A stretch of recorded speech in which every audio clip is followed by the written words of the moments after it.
marami ang dumagsa sa Subic para mag-enjoy ng mga iba't ibang activities. Pero may bagong activity daw na ipapasubok sa atin ng lugar. Ang kayaking. Nitong buwan, nilunsad ng isa sa mga resort dito ang Subic Kayak Race.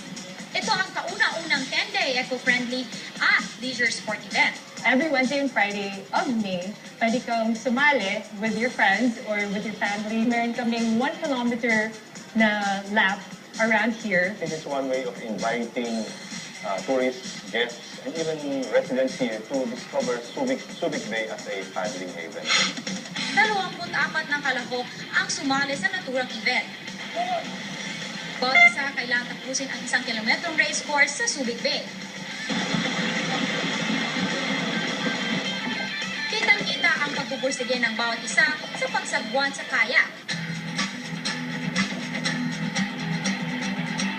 Sa sport na ito, gumagana ang buong upper body at mga hita naman ang ginagamit para maipaddle ng tama ang kayak.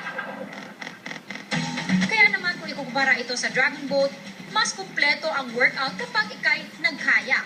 Sa katunayan, ang pagkakayak sa isang kalmadong lawa umaabot hanggang 3.5 hanggang 7 calories kada minuto ang pwedeng mawala. At mga girls, ayon sa pag-aaral, ang kayaking maganda raw sa mga kababaihang gustong magkaroon ng mas malaking hinaharap. Bukod sa health fitness ng kayaking, isa itong water sport na hindi nakaka-apekto sa kalikasan, hindi tulad ng ibang activities na gumagamit ng gasolina at langis. Kaya rin botong-boto ang Subic sa sport na kayaking. Nowadays, lahat ng tao, they're more into sports and health. They want to take care of themselves. Pero dito, gusto namin din to put Subic Bay as a place where you can kayak. Make it a kayak destination. At sa huli, nanalo ang kambal na sina Precious at Jesus. Natunan po namin teamwork, pagkain po. Tapos lahat po lagi enjoy lang bawat race po. Kung po susuko, tulungan lang po talaga. Hindi po namin na-expect na manalo pero nanalo po sila. May umuwi mang luhaan, bakas pa rin sa mga nasipagsali ang saya ng pagkakaya. Okay lang po. Masaya po. Nakakapagod medyo pero enjoy. Correct. Kasi, by foundation eh. Paniguradong magiging fit and healthy ang sinong maengganyo sa kayaking.